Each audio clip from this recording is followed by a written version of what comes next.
I would never say to a person to suppress their emotion. Listen, we all react. But the question is, how long? How long are you going to react? Really, that's the question. Look at a kid, right? A child just has a reaction, 10 minutes, they're over it, and they're back, for the most part, playing and doing whatever. And I think the greatest thing we can teach children is that kind of emotional intelligence to kind of shorten their emotional responses. So I never say to a person, don't react. I will say to them, how long are you going to react for? Because if you have an event in your life that creates an emotion and you don't regulate that emotion, it lasts for hours or days. That's called a mood. It's one long emotional reaction. You say to the person, why are you in a mood? I'm in a mood because of this thing that happened to me 7 days ago. If they keep the same emotional reaction going on for months, weeks to months, that's called a temperament. The person just has an angry temperament. Why are you angry? I had this event happen to me, 9 months ago. It goes on for years on end. That's a personality trait. That personality trait is really based on an experience or series of experiences that create that emotion. Everybody has a story, right? And the way we make memories is from emotions. So if you have an event in your life that's highly traumatic, just as an example, the moment you perceive that event in your life through your senses, the chemical information that's coming back as information to your body is telling you to be altered. So once you begin to change your internal state, the greater the change in your internal state from its normal continuity, the more the brain freezes a frame and takes a snapshot. And that's called the long-term memory. So then the person thinks neurologically within the circuitry of that experience, and they feel within the boundaries of the emotions of that experience. Every time they review the event in their mind, they're producing the same chemistry in their brain and body as if the event was occurring. So again, the body's reliving the trauma 50 to 100 times in the day, and now the trauma is no longer in the brain, the trauma is emotionally conditioned in the body, right? So if you say to the person, why are you so bitter? Why are you so sad? Why are you so unhappy? They'll say, I am this way because of this event that happened to me 10 years ago. Which what they're really saying is, after that event, I changed and I have not been able to change since this event. Well, the research on memory says that if you ask that person that story of the actual account, 50% of that story is no longer the truth. In other words, they're embellishing the story so they can excuse themselves. They're making it worse. They're making the conditions worse. They're telling the story and they're embellishing it to some degree to excuse themselves from changing, right? So if 50% of that story isn't even the truth, they're reliving a miserable life they never even had, all to reaffirm their addiction to that emotional state. The challenge with that is the thought that you keep thinking over and over again becomes a belief. And nerve cells that fire together wire together. So the more nerve cells fire, the more they develop long-term relationships, and the more hardwired they become. The more hardwired they become, the more automatic they are. The more automatic they are, the more unconscious they become.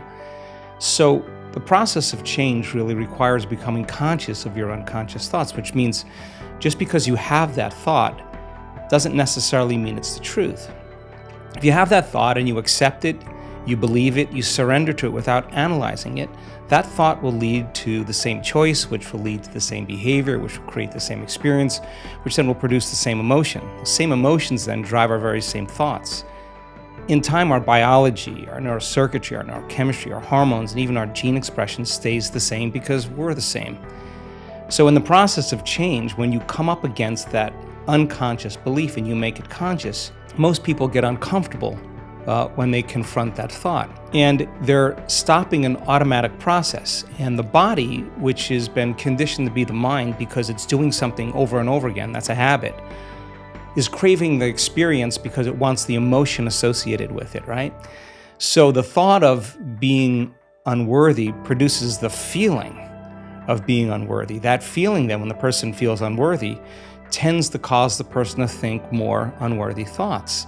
It only takes a thought and a feeling, an image of yourself and an emotion, a stimulus and response, And you can condition the body to memorize that behavior and that emotional state better than the conscious mind. So the moment we inhibit that thought, or the moment we become conscious of it and we no longer accept it, there's a biological craving that takes place in the body because the body has been conditioned to be the mind. So the body starts influencing the mind to think more corresponding thoughts equal to that feeling. So here comes the assault. You're not only unworthy, you're everything else that goes along with that feeling.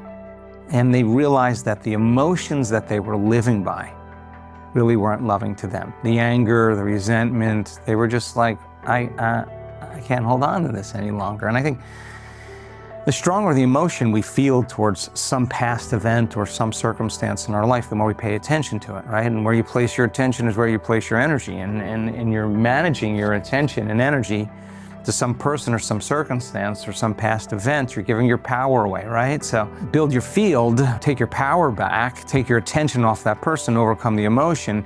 You free your body from the past because the emotion really is just a record of the past. If the change is to be greater than my body, to be greater than my environment, be greater than time, and the environment's so seductive, and my body's craving certain emotions and it's programmed to get up and do things, I'm gonna sit my body down, I'm gonna tame the animal here.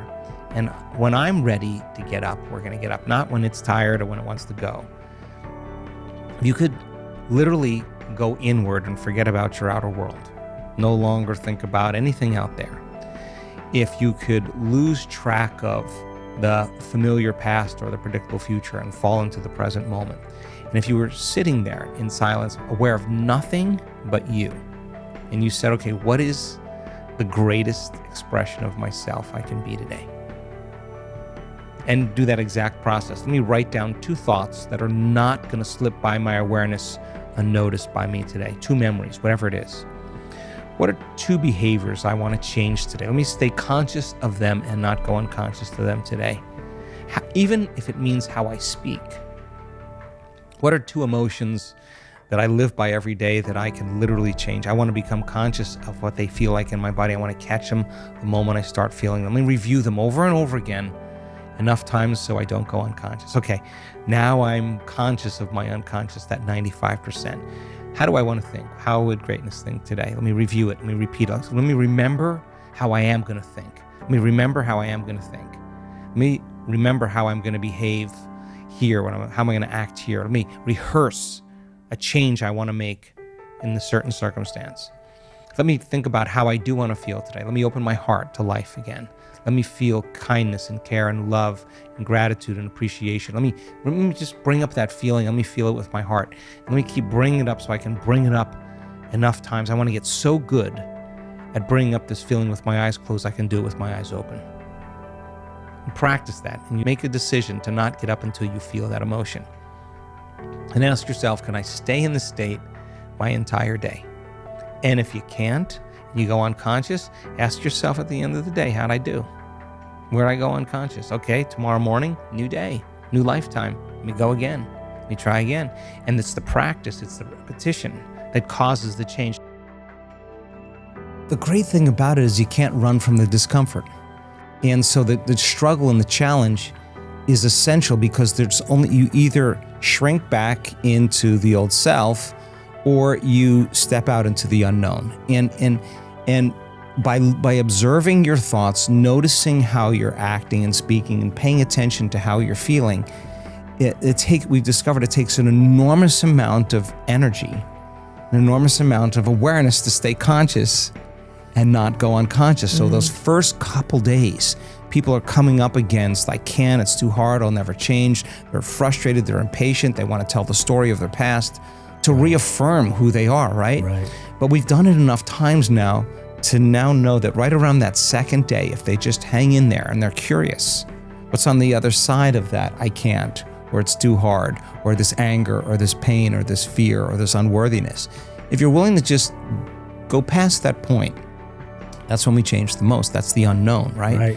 So then following that period of struggle and challenge, if you give people enough information, then all of a sudden it leads to something really cool, which is connection. And that's the most common thing they say.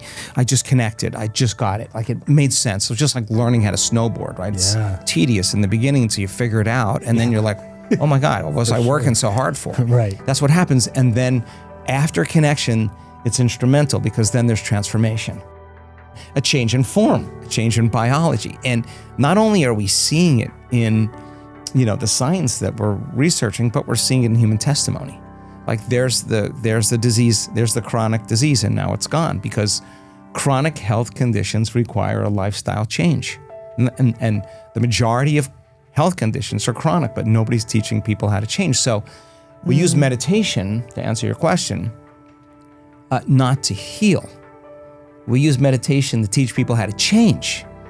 And when you change, then you heal. Then you Yes. So it's not about like, how come I haven't healed? Right. I'm doing my meditations. No, like you gotta, how you think and how you act and how you feel is called your personality. And your personality creates your personal reality. Yeah. If I want to create a new personal reality, I gotta change my personality.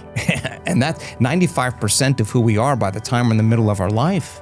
Our set of programs, how we think, how we act, and how we feel. Yeah. Subconscious programs, hardwired attitudes, beliefs, and perceptions, automatic habits and behaviors, and emotional conditioning and addiction. So the first part to change is the unlearning process. It's the unlearning or the overcoming that is the becoming process. Nobody wants to do that to themselves because it's uncomfortable. And yet, if you're willing, what was the words we discovered today? Commitment. A person uses the word commitment when they're committed to change. They have transformation.